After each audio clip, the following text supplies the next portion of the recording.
ശ്രദ്ധിച്ചു കാണുക. ഇതിൽ നിങ്ങൾക്കൊരു വ്യക്തിയെ കാണാം. അവന്റെ ഒരു കൈയിൽ കൈവിലങ്ങും മറ്റേ കൈയിൽ ഒരു മൺവെട്ടിയും ഉണ്ട്. അയാൾ നിലം കുഴിക്കുകയാണ്. അതേസമയം അയാളെ ചുറ്റിപ്പറ്റി ശക്തമായ പോലീസ് കാവലും കാണാം. ഇതൊരു സാധാരണ കുഴിയെടുക്കലല്ല. ആ കുഴിക്കിടയിൽ ഒരു ഭീകര രഹസ്യം മറഞ്ഞു കിടക്കുകയായിരുന്നു. ആ രഹസ്യം പുറത്തു വന്നതോടെ മുഴുവൻ ഝാൻസി നഗരവും ഞെട്ടിപ്പോയി. പോലീസ് ഒരു സ്ഥലം കുഴിച്ചപ്പോൾ അതിൽ നിന്നും ഒരു മനുഷ്യ ശരീരം പുറത്തെടുത്തു. ഞെട്ടിക്കുന്ന കാര്യം എന്തെന്നാൽ ആ മൃതദേഹം അയാളുടെ സ്വന്തം വീടിനുള്ളിൽ തന്നെ അടക്കം ചെയ്തതായിരുന്നു. അതുമാത്രമല്ല, മൃതദേഹം വേഗത്തിൽ അഴുകിപ്പോകാൻ ഏകദേശം 100 കിലോ ഉപ്പും അതിനു മുകളിൽ വിതറിയിരുന്നു. പക്ഷെ എന്തിനാണ് ഇത് ചെയ്തത്? ആരാണ് ഈ കൊലപാതകം നടത്തിയത്? ഇതിന് പുറകിലെ സത്യം അറിയാൻ ഈ വീഡിയോ അവസാനം വരെയും കാണുക.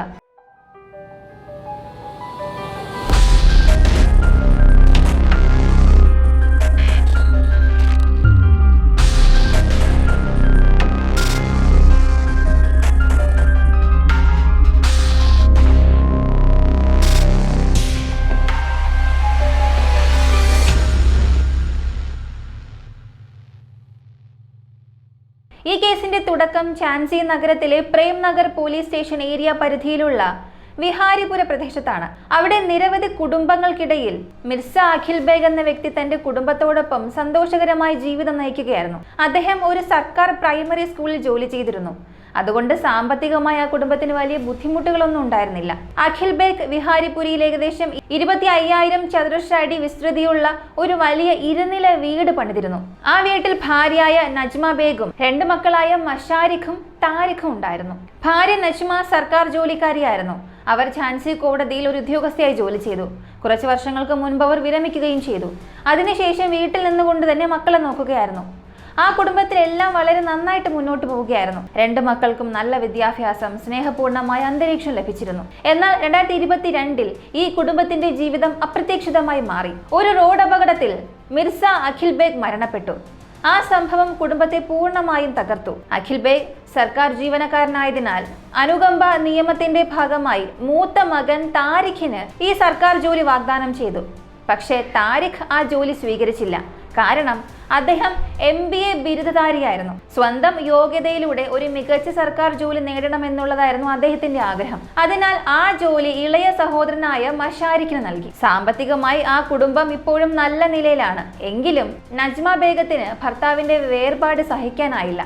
ആ ദുഃഖം അവരുടെ ആരോഗ്യത്തെയും ബാധിച്ചു. അവർ പലപ്പോഴും അസുഖബാധിതയാകാൻ തുടങ്ങി. ഇത് കണ്ട മകൻ മഷാരിഖ് ഒരു തീരുമാനം എടുത്തു. മുസ്കാൻ എന്ന യുവതിയെ വീട്ടുജോലിക്കായി നിയമിച്ചു. മുസ്കാൻ അതേ പ്രദേശത്താണ് താമസിച്ചിരുന്നത്. അവൾ വിവിധ വീടുകളിൽ ചെന്ന് പാചകം, വൃത്തിയാക്കൽ, മറ്റ് വീട്ടുജോലികളെല്ലാം ചെയ്ത് ഉപജീവനം നടത്തുന്നവളായിരുന്നു. അതുകൊണ്ടാണ് മഷാരിഖ് തന്റെ അമ്മയെ പരിചരിക്കാനും വീട്ടുജോലികൾ ചെയ്യാനുമായി മുസ്കാനെ ജോലിക്ക് നിയമിച്ചത്. മുസ്കാനും ആ ഉത്തരവാദിത്വം വളരെ ആത്മാർത്ഥമായി തന്നെ ഏറ്റെടുത്തു. വീട്ടിലെ ഒരു ജോലിക്കാരി എന്നതിലുപരി ആ കുടുംബത്തിലെ ഒരു മകൾ എന്ന പോലെ ആ വീടിനെ പരിപാലിച്ചു. നജ്മ ബേഗത്തിന്റെ കാര്യങ്ങൾ നോക്കുന്നതായാലും വീട്ടിലെ മറ്റു ഉത്തരവാദിത്വങ്ങൾ ഏറ്റെടുക്കുന്നതായാലും എല്ലാം അവൾ കൃത്യമായി നിർവഹിച്ചു. എന്നാൽ നജ്മയ്ക്കും മൂത്ത മകൻ താരിഖിനും അറിയാത്തൊരു സത്യം ഉണ്ടായിരുന്നു. മഷാരിഖ് ഈ മുസ്കാനെ വീട്ടിലേക്ക് കൊണ്ടുവന്നതിന്റെ യഥാർത്ഥ കാരണം മറ്റൊന്നായിരുന്നു. അവൾ എപ്പോഴും തൻ്റെ അടുത്തായിരിക്കണം. ഇരുവർക്കും കൂടുതൽ സമയം ഒരുമിച്ച് ചിലവഴിക്കാൻ കഴിയണം. അതാണ് മഷാരിഖിന്റെ യഥാർത്ഥ ഉദ്ദേശം. അതെ, മുസ്കാനും മഷാരിഖും ഏറെ കാലമായി പ്രണയത്തിലാണ്. പക്ഷേ ഈ ബന്ധത്തെക്കുറിച്ച് കുടുംബത്തിന് യാതൊരു ധാരണ ഉണ്ടായിരുന്നില്ല. കാലക്രമേണ മുസ്കാൻ ആ കുടുംബത്തിലെ എല്ലാവരുടെയും വിശ്വാസം നേടി. അവൾ കുടുംബത്തെ ആത്മാർത്ഥമായി പരിപാലിച്ചു. ഓരോ ഉത്തരവാദിത്വവും കൃത്യമായി നിർവഹിച്ചു. അതോടെ നജ്മയ്ക്ക് അവളോടുള്ള സ്നേഹവും വിശ്വാസവും വർദ്ധിച്ചു. ഇത് തന്നെയായിരുന്നു മഷാരിഖും ആഗ്രഹിച്ചത്. ഒടുവിൽ ഒരു ദിവസം ധൈര്യം സംഭരിച്ച് അദ്ദേഹം അമ്മയോട് തന്റെ മനസ്സിലുള്ള കാര്യം തുറന്നു പറഞ്ഞു. എനിക്ക് മുസ്കാനെ വിവാഹം കഴിക്കണം. ഈ വാക്കുകൾ കേട്ടതോടെ നജ്മ അമ്പരന്നു. ഒരു വീട്ടുജോലിക്കാരിയെ മരുമകളായി സ്വീകരിക്കാൻ അവർക്ക് ആദ്യം സമ്മതം ഉണ്ടായിരുന്നില്ല. പക്ഷെ മകന്റെ സന്തോഷം അവർക്ക് പ്രധാനമായിരുന്നു. അവസാനം അവർ ആ വിവാഹത്തിന് സമ്മതിച്ചു. എന്നാൽ യഥാർത്ഥ പ്രശ്നം അതിനുശേഷമാണ് ആരംഭിച്ചത്. മഷാരിഖ് തന്റെ മൂത്ത സഹോദരനായ താരിഖിനോടും ഇക്കാര്യം പറഞ്ഞു. ഇത് കേട്ട ഉടനെ താരിഖ് കടുത്ത ദേഷ്യത്തിലായി. ഈ വിവാഹത്തെ അദ്ദേഹം പൂർണ്ണമായും എതിർത്തു. ഒരു സാഹചര്യത്തിലും മുസ്കാനെ ഈ വീട്ടിലെ മരുമകളായി സ്വീകരിക്കില്ല എന്ന് അദ്ദേഹം വ്യക്തമാക്കി. അതിന് അദ്ദേഹത്തിൻ്റെതായ ചില കാരണങ്ങൾ ഉണ്ടായിരുന്നു. താരിഖ് കരുതിയത് ഇന്നലെ വരെ വീട്ടുജോലിക്കാരിയായിരുന്ന പെൺകുട്ടി ഇന്ന് ഈ വീട്ടിലെ മരുമകളായി മാറിയെന്ന് സമൂഹം പറഞ്ഞ് പരിഹസിക്കും. അതോടൊപ്പം മുസ്കാന്റെ കുടുംബം സാമ്പത്തികമായി അവരുടെ കുടുംബത്തേക്കാൾ വളരെ പിന്നിലായിരുന്നു. ഈ എല്ലാ കാരണങ്ങളും ചൂണ്ടിക്കാട്ടി താരിഖ് ഈ വിവാഹത്തിന് ശാന്തമായി എതിർപ്പ് പ്രകടിപ്പിച്ചു. അതോടെ രണ്ട് സഹോദരന്മാർക്കുമിടയിൽ ഒരകലം രൂപപ്പെട്ടു. ബന്ധത്തിൽ വിള്ളലുകൾ പ്രത്യക്ഷപ്പെടാൻ തുടങ്ങി. പക്ഷേ മഷാരിഖ് തന്റെ തീരുമാനത്തിൽ നിന്നും പിന്മാറാൻ തയ്യാറായില്ല.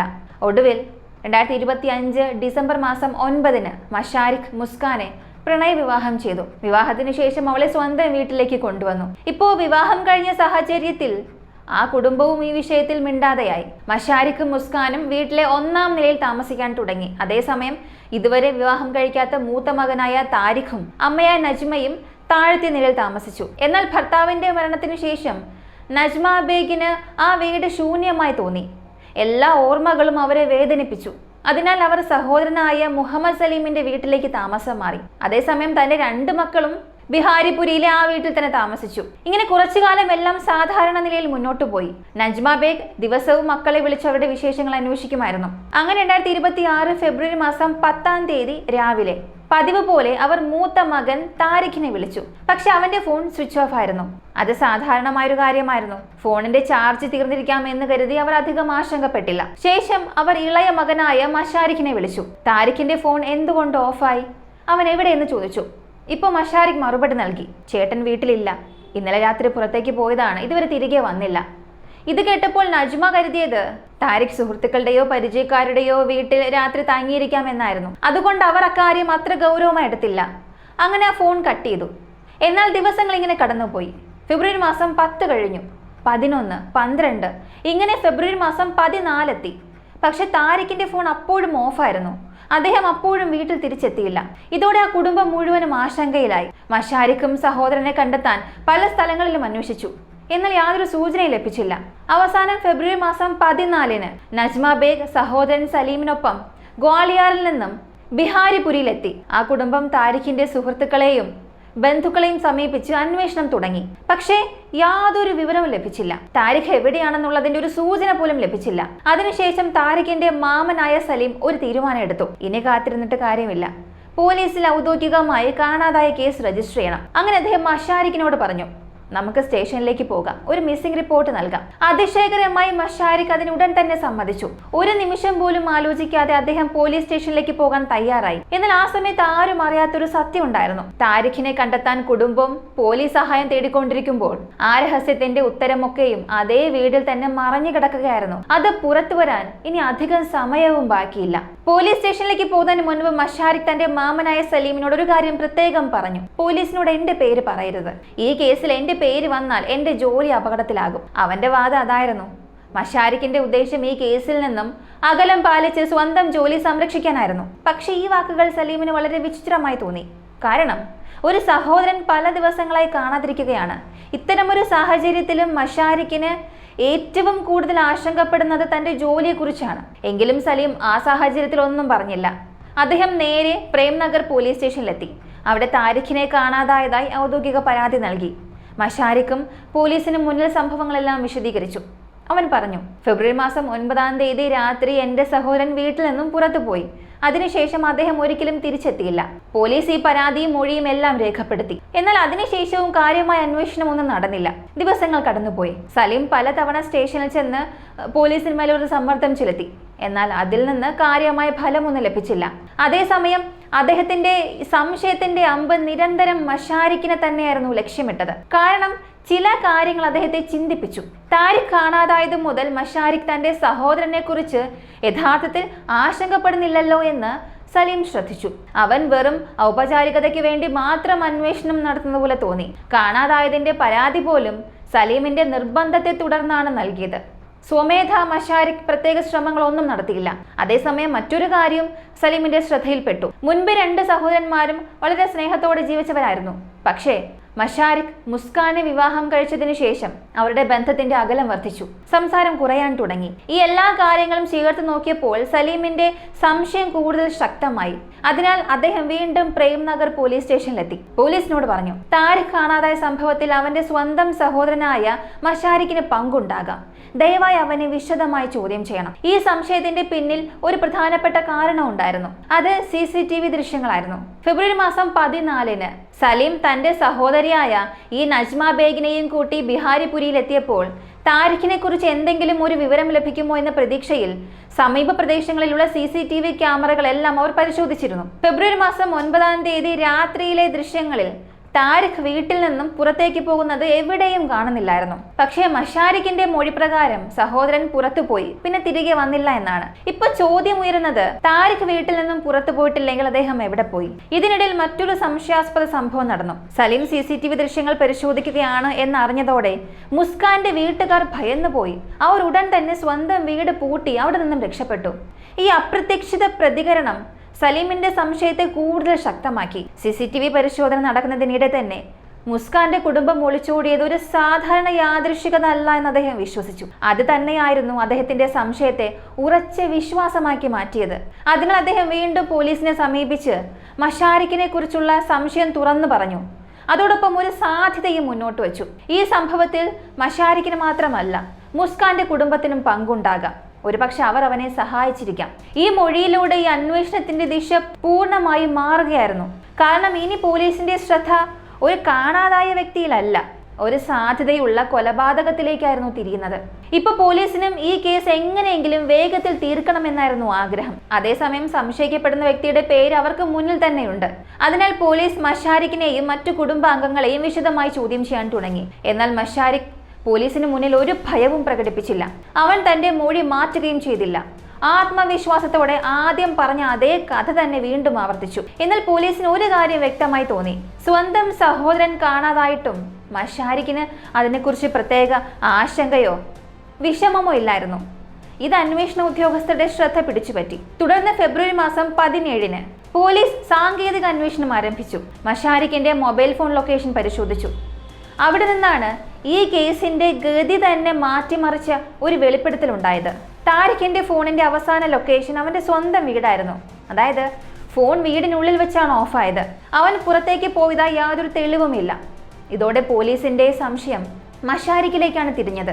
കാരണം ഫെബ്രുവരി മാസം 9-ാം തീയതി വീട്ടിലുണ്ടായിരുന്നത് 2 പേരായിരുന്നു, മഷാരിഖും താരിഖും. മുസ്കാൻ അന്ന് സ്വന്തം വീട്ടിലേക്ക് പോയിരിക്കുകയായിരുന്നു. ഇപ്പൊ ചോദ്യം, താരിഖിനെ കൊന്നത് മഷാരിഖാണോ, അല്ലെങ്കിൽ ഇതിന് പിന്നിൽ മറ്റെന്തെങ്കിലും രഹസ്യമുണ്ടോ? ഈ ദുരൂഹതയുടെ ഉത്തരം കണ്ടെത്താൻ ഫെബ്രുവരി മാസം 18-ന് പോലീസ് മഷാരിഖിനെ കസ്റ്റഡിയിലെടുത്തു. അവനെ പ്രേംനഗർ പോലീസ് സ്റ്റേഷനിലേക്ക് കൊണ്ടുപോയി. സത്യം പുറത്തു കൊണ്ടുവരാൻ മണിക്കൂറുകളോളം ചോദ്യം ചെയ്തു. പക്ഷേ മഷാരിഖ് ആവർത്തിച്ചു പറഞ്ഞത് ഒരേ ഒരു കാര്യം മാത്രം, ഞാൻ നിരപരാധിയാണ്. പക്ഷെ പോലീസും സത്യം അറിയാതെ പിന്മാറാൻ തയ്യാറായിരുന്നില്ല. അതിനാൽ അവർ കർശനമായി ചോദ്യം ചെയ്യാൻ തുടങ്ങി. മൊബൈൽ ലൊക്കേഷനും രേഖകളും CCTV ദൃശ്യങ്ങളും മറ്റ് തെളിവുകളും ഓരോന്നായി മഷാരിഖിന്റെ മുന്നിൽ നിരത്തി വെച്ചു. ഒടുവിൽ അവൻ മാനസികമായി തകർന്നുപോയി. കുറ്റം സമ്മതിച്ചു. അതെ, താരിഖിനെ കൊന്നത് ഞാനാണ്. പക്ഷെ ചോദ്യം ഇപ്പോഴും ബാക്കി, എന്തിനാണ് കൊന്നത്? ഇതിന് മറുപടി മഷാരിഖ് പറഞ്ഞത്, താരിഖ് നിരന്തരം എന്നെ അപമാനിക്കാറുണ്ടായിരുന്നു. നീ ഒരു വീട്ടുജോലിക്കാരിയെ വിവാഹം കഴിച്ചു, നമ്മുടെ കുടുംബത്തിന് മാനക്കേട് വരുത്തി എന്നിങ്ങനെയൊക്കെ പറഞ്ഞ് എന്നെ അവഹേളിക്കുകയായിരുന്നു. ഇതിനെ ചൊല്ലി ഇരുവരും സ്ഥിരം തർക്കമുണ്ടാകാറുണ്ടായിരുന്നു. മഷാരിഖിന്റെ മൊഴി പ്രകാരം ഫെബ്രുവരി മാസം 10-ാം തീയതി രാവിലെ അവൻ ഉറക്കമുണർന്നു. പ്രഭാത ഭക്ഷണം തയ്യാറാക്കാൻ താഴത്തെ നിലയിലെ അടുക്കളയിലേക്ക് പോയി. പക്ഷെ അടുക്കളയുടെ വാതിൽ പൂട്ടിയിരുന്നു. അതിന്റെ താക്കോൽ താരിഖിന്റെ കയ്യിലായിരുന്നു. അതിനാൽ അവൻ താരിഖിന്റെ മുറിയുടെ വാതിൽ പലതവണ മുട്ടി. പക്ഷെ താരിഖ് എഴുന്നേറ്റില്ല. കുറച്ചു സമയത്തിന് ശേഷം വാതിൽ തുറന്നു. അപ്പോൾ തന്നെ മഷാരിഖിനോട് താരിഖ് ദേഷ്യത്തോടെ സംസാരിക്കാൻ തുടങ്ങി. അപമാനകരമായ വാക്കുകൾ ഉപയോഗിച്ചു. അതിനു പുറമെ അവനെ ആക്രമിക്കാനും ശ്രമിച്ചു. ഇത് കണ്ട മഷാരിഖ് സ്വയം രക്ഷിക്കാൻ ശ്രമിച്ചു. എന്നാൽ കോപം നിയന്ത്രണം വിട്ടു. അവന്റെ മൊഴിപ്രകാരം അടുത്തുണ്ടായിരുന്ന ഒരു കോടാലി എടുത്ത് താരിഖിനെ ആക്രമിച്ചു. ആക്രമണത്തിൽ താരിഖ് സംഭവ സ്ഥലത്ത് വെച്ച് തന്നെ മരിച്ചു. സഹോദരന്റെ മരണം കണ്ടപ്പോൾ മഷാരിഖ് ഭയന്നു. പിടിക്കപ്പെടുമെന്ന ഭയത്തിൽ വീടിനുള്ളിൽ തന്നെ ഒരു കുഴിയെടുത്തു. താരിഖിന്റെ മൃതദേഹം അവിടെ മറവ് ചെയ്തു. ഇതെല്ലാം കേട്ട ശേഷം പോലീസ് മഷാരിഖിനെയും കൂട്ടി വീട്ടിലെത്തി. മൃതദേഹം അടക്കം ചെയ്ത സ്ഥലം കാണിക്കാൻ ആവശ്യപ്പെട്ടു. എന്നാൽ അപ്പോഴും മഷാരിഖ് പോലീസിനെ തെറ്റിദ്ധരിപ്പിക്കാൻ ശ്രമിച്ചു. കുഴിയെടുത്ത യഥാർത്ഥ സ്ഥലം പറയാതെ മറ്റൊരു സ്ഥലം ചൂണ്ടിക്കാട്ടി അന്വേഷണം വഴിതെറ്റിക്കാൻ ശ്രമിച്ചു. ഇതോടെ സംഭവ സ്ഥലത്തേക്ക് ഉന്നത പോലീസ് ഉദ്യോഗസ്ഥരെത്തി. ഫെബ്രുവരി മാസം 19-ാം തീയതി രാത്രി വൈകിയും അന്വേഷണം തുടർന്നു. ഒടുവിൽ മഷാരിഖിനോട് കൂടുതൽ കർശനമായി ചോദ്യം ചെയ്തപ്പോൾ അവൻ യഥാർത്ഥ സ്ഥലം വെളിപ്പെടുത്തി. തുടർന്ന് ഏകദേശം 5 മുതൽ 6 അടി വരെ ആഴമുള്ള കുഴിയെടുത്തു. അങ്ങനെ താരിഖ് കാണാതായി 10 ദിവസം കഴിഞ്ഞ് അവന്റെ മൃതദേഹം അതേ വീട്ടിൽ നിന്നും കണ്ടെത്തി. മൃതദേഹം ഇതിനോടകം തന്നെ വലിയ തോതിൽ അഴുകിയിരുന്നു. ശരീരത്തിന്റെ ചില ഭാഗങ്ങളിൽ എല്ലുകൾ മാത്രം ശേഷിച്ചിരുന്നു. ഇത്ര വേഗത്തിൽ മൃതദേഹം അഴുകാൻ കാരണമായത് മറ്റൊന്നുമല്ല, ഉപ്പായിരുന്നു. അതെ, താരിഖിന്റെ മൃതദേഹം വേഗത്തിൽ നശിപ്പിക്കാനായി മഷാരിഖ് അതിനു മുകളിൽ ഏകദേശം 100 കിലോയോളം ഉപ്പ് വിതറിയിരുന്നു. അതിന്റെ ഫലമായി ശരീരത്തിലെ മാംസത്തിന്റെ വലിയൊരു ഭാഗം അഴുകിപ്പോയിരുന്നു. മൃതദേഹത്തിൽ നിന്നും ശക്തമായ ദുർഗന്ധവും വമിച്ചിരുന്നു. എന്നിരുന്നാലും പോലീസ് മൃതദേഹം പുറത്തെടുത്ത് പോസ്റ്റ്മോർട്ടത്തിനായി അയച്ചു. അതേസമയം സംഭവ സ്ഥലത്ത് വെച്ച് മാധ്യമങ്ങൾക്ക് മുന്നിൽ മഷാരിഖ് തന്റെ കഥ വീണ്ടും വിശദീകരിച്ചു. അവൻ പറഞ്ഞ കാര്യങ്ങൾ കേട്ടാൽ ആത്മരക്ഷയ്ക്ക് വേണ്ടി നടത്തിയ ആക്രമണത്തിലാണ് സഹോദരൻ മരിച്ചത് എന്നും പോലീസിനെ ഭയന്ന് മൃതദേഹം വീട്ടിൽ മറവ് ചെയ്തതാണെന്നും തോന്നുമായിരുന്നു. പക്ഷേ അന്വേഷണ ഉദ്യോഗസ്ഥർക്ക് ഒരു വലിയ സംശയം ഉണ്ടായിരുന്നു. 5 മുതൽ 6 അടി വരെ ആഴമുള്ളൊരു കുഴിയെടുക്കുക, ശേഷം മൃതദേഹം അതിൽ മറവ് ചെയ്യുക, ഇതൊരാൾക്ക് ഒറ്റയ്ക്ക് ചെയ്യുക വളരെ പ്രയാസമുള്ള കാര്യമാണ്. അതിനാൽ ഈ സംഭവത്തിൽ മറ്റാർക്കെങ്കിലും പങ്കുണ്ടാകാമെന്ന് പോലീസ് സംശയിച്ചു. അതുകൊണ്ട് പോലീസ് മഷാരിഖിന്റെ മൊബൈൽ ഫോൺ രേഖകൾ പരിശോധിച്ചു. ആ സമയത്ത് ഒരു നിർണായക വിവരം പുറത്തു വന്നു. താരിഖ് കൊല്ലപ്പെട്ട രാത്രിയും അതിനുശേഷമുള്ള ദിവസവും മഷാരിഖ് തന്റെ ഭാര്യയുടെ സഹോദരനായ താലിബുമായി നിരവധി തവണ ദീർഘനേരം ഫോൺ സംസാരിച്ചിരുന്നു. അതുമാത്രമല്ല, സംഭവം നടന്ന സമയത്തും അതിനുശേഷവും താലിബിന്റെ മൊബൈൽ ലൊക്കേഷനും മഷാരിഖിന്റെ വീടിന് സമീപത്തായിരുന്നു. ഇത് പോലീസിന്റെ സംശയം കൂടുതൽ ശക്തമാക്കി. ഇപ്പൊ പോലീസിന് തോന്നിയത് ഈ മുഴുവൻ സംഭവത്തിലും താലിബ് മഷാരിഖിനെ സഹായിച്ചിരിക്കാമെന്നായിരുന്നു. അതിന് മറ്റൊരു കാരണം കൂടി ഉണ്ടായിരുന്നു. മുസ്കാന്റെ മുഴുവൻ കുടുംബവും ഈ ഒരു സംഭവത്തിന് ശേഷം വീട് പൂട്ടി ഒളിവിൽ പോയി. ഈ എല്ലാ സാഹചര്യങ്ങളും കണക്കിലെടുത്ത് പോലീസ് വീണ്ടും മഷാരിഖിനെ കർശനമായി ചോദ്യം ചെയ്തു. ഇത്തവണ അവൻ അധിക നേരം പിടിച്ചു നിൽക്കാൻ കഴിഞ്ഞില്ല. ഒടുവിൽ സത്യം പറഞ്ഞു. മഷാരിഖ് സമ്മതിച്ചു, ഈ മുഴുവൻ സംഭവത്തിൽ തൻ്റെ ഭാര്യയുടെ കുടുംബത്തിനും പങ്കുണ്ട്. അതോടൊപ്പം ഈ ഗൂഢാലോചനയെക്കുറിച്ച് മുസ്കാൻ മുൻകൂട്ടി അറിഞ്ഞിരുന്നു എന്നാണ് അവൻ വെളിപ്പെടുത്തിയത്. ആദ്യം പോലീസിനോട് പറഞ്ഞ കഥ മുഴുവനും കെട്ടിച്ചമച്ചതായിരുന്നു. തൻ്റെ ഭാര്യയെയും ഭാര്യയുടെ വീട്ടുകാരെയും സംശയത്തിൽ നിന്നും രക്ഷിക്കാനായിരുന്നു അവൻ ആദ്യം നൽകിയ മൊഴിയെന്നവൻ സമ്മതിച്ചു. തുടർന്നുള്ള അന്വേഷണത്തിൽ മറ്റൊരു ഞെട്ടിക്കുന്ന ആരോപണം പുറത്തു വന്നു. പോലീസിന്റെ കണ്ടെത്തലുകളും ബന്ധുക്കളുടെ മൊഴികളും പ്രകാരം മുസ്കാനും അവന്റെ സഹോദരൻ താലിബും തുടക്കം മുതലേ മഷാരിഖിന്റെ സ്വത്തിൽ കണ്ണുവച്ചിരുന്നതായി ആരോപിക്കപ്പെട്ടു. ബന്ധുക്കൾ പറഞ്ഞത് ഇങ്ങനെയായിരുന്നു: മുസ്കാൻ മഷാരിഖിനെ പ്രണയിച്ച് വിവാഹം കഴിച്ചതുപോലും ഒരു പദ്ധതിയുടെ ഭാഗമായിരുന്നു. അവളുടെ ലക്ഷ്യം മഷാരിഖിന്റെ സ്വത്തിലും സമ്പത്തിന്റെയും അവകാശിയായി മാറുക, അങ്ങനെ ആഡംബരപൂർണമായ ജീവിതം നയിക്കുക. ഈ ആരോപണങ്ങൾ പ്രകാരം മുസ്കാൻ ആദ്യം മഷാരിഖിനെ പ്രണയത്തിന്റെ വലയിൽ വീഴ്ത്തി, ശേഷം അവനെ വിവാഹം ചെയ്തു. അങ്ങനെ അവന്റെ വീട്ടിലേക്ക് മരുമകളായി പ്രവേശിച്ചു. പക്ഷെ ഇത് വെറുമൊരു പ്രണയകഥയല്ലായിരുന്നു. അന്വേഷണം മുന്നോട്ട് പോകുമ്പോൾ ഈ ബന്ധത്തിന് പിന്നിൽ ഒളിഞ്ഞിരുന്ന യഥാർത്ഥ ഉദ്ദേശത്തെക്കുറിച്ചുള്ള കൂടുതൽ ഞെട്ടിക്കുന്ന വിവരങ്ങൾ പുറത്തു വരാൻ തുടങ്ങി. പക്ഷെ മുസ്കാനെ താരിഖിന് ഒരിക്കലും ഇഷ്ടമല്ലായിരുന്നു. അതുകൊണ്ട് അവളുമായി അദ്ദേഹം സംസാരിക്കാറുമില്ല. എന്നാൽ അമ്മ നജ്മ ബേഗ് മുസ്കാനെ മരുമകളായി അംഗീകരിച്ചു. പക്ഷേ മുസ്കാന്റെ ലക്ഷ്യം കുടുംബത്തിന്റെ മനസ്സ് നേടുകയല്ല, ആസ്തിയിൽ അവകാശം സ്ഥാപിക്കുകയാണ്. അതിനാൽ അവൾ തന്റെ സഹോദരൻ താലിബിനൊപ്പം ചേർന്ന് മഷാരിഖിന്റെ മനസ്സ് മാറ്റാൻ തുടങ്ങി. താരിഖിനെതിരെ അവനെ നിരന്തരം പ്രേരിപ്പിച്ചു. കാലക്രമേണ മഷാരിഖിന്റെ മനസ്സിൽ താരിഖിനോടുള്ള വെറുപ്പ് അത്രയും വർദ്ധിച്ചു. അവനെ കൊല്ലാൻ വരെ ചിന്തിക്കാൻ തുടങ്ങി. ഇതിനിടെ അമ്മയും വീട്ടിൽ നിന്ന് മാറി താമസിക്കാൻ തുടങ്ങി. ഇതാണ് ശരിയായ അവസരമെന്ന് മഷാരിഖിന് തോന്നി.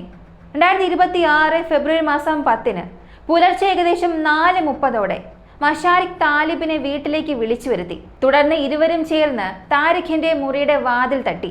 താരിഖ് മുറിയിൽ നിന്നും പുറത്തു വന്ന ഉടനെ മഷാരിഖ് അവനുമായി വഴക്കിടാൻ തുടങ്ങി. പിന്നാലെ കോടാലി ഉപയോഗിച്ച് ആക്രമിച്ച് ക്രൂരമായി കൊലപ്പെടുത്തി. ചില റിപ്പോർട്ടുകൾ പ്രകാരം മഷാരിഖ് താരിഖിന്റെ തല ശരീരത്തിൽ നിന്നും വേർപെടുത്താൻ ശ്രമിച്ചിരുന്നു. അതിനായി കത്തി ഉപയോഗിച്ച് കഴുത്തിൽ പലതവണ വെട്ടി, പക്ഷെ അത് സാധിച്ചില്ല. ശേഷം താലിബിനൊപ്പം ചേർന്ന് വീടിനുള്ളിൽ തന്നെ ഒരു കുഴിയെടുത്തു. കാരണം പുറത്ത് നിർമ്മാണ പ്രവർത്തനങ്ങൾ നടക്കുകയായിരുന്നു. മൃതദേഹം പുറത്തേക്ക് കൊണ്ടുപോയാൽ ആളുകൾക്ക് സംശയം തോന്നാൻ സാധ്യതയുണ്ട്. അതിനാൽ വീടിനുള്ളിൽ കുഴിയെടുത്ത് താരിഖിന്റെ വസ്ത്രങ്ങൾ അഴിച്ച ശേഷം മൃതദേഹം അതിൽ കിടത്തി. തുടർന്ന് മാർക്കറ്റിൽ നിന്നും ഉപ്പ് വാങ്ങി മൃതദേഹത്തിന് മുകളിൽ വിതറി. ശരീരം വേഗത്തിൽ ചീഞ്ഞു പോകാൻ വേണ്ടിയായിരുന്നു ഇത്. പിന്നീട് ഇരുവരും ചേർന്ന് കുഴി മൂടി. അതിനു മുകളിൽ വീട്ടുപകരണങ്ങൾ വച്ചു. അതേ ദിവസം അമ്മ ഫോൺ ചെയ്തപ്പോൾ താരിഖ് വീട്ടിൽ നിന്നും പുറത്തു പോയി എന്ന കഥ പറഞ്ഞു. തുടർന്ന് എന്ത് സംഭവിച്ചുവെന്ന് നിങ്ങൾക്ക് തന്നെ അറിയാം. പോസ്റ്റ്മോർട്ടം റിപ്പോർട്ടിലും താരിഖിന്റെ മരണം തലക്കേറ്റ് ഗുരുതരമായ പരിക്ക് മൂലമാണെന്ന് വ്യക്തമാക്കി. തുടർന്ന് അദ്ദേഹത്തിന്റെ കഴുത്ത് ഞെരിച്ചിരിക്കുന്നതായും റിപ്പോർട്ടിൽ പറഞ്ഞു. അവസാനം പോലീസ് മഷാരിഖിനെയും താലിബിനെയും അറസ്റ്റ് ചെയ്തു. എന്നാൽ മുസ്കാൻ എന്ത് സംഭവിച്ചു എന്നുള്ള കൃത്യമായ വിവരം ഇതുവരെയും ലഭിച്ചിട്ടില്ല. നിങ്ങൾക്ക് എന്താണ് തോന്നുന്നത്? താരിഖിന്റെ മരണത്തിന്റെ യഥാർത്ഥ കുറ്റവാളി ആരാണ്? അദ്ദേഹത്തിൻ്റെ സ്വന്തം സഹോദരനായ മഷാരിഖാണോ അല്ലെങ്കിൽ മഷാരിഖിൻ്റെ ഭാര്യയായ മുസ്കാനാണോ?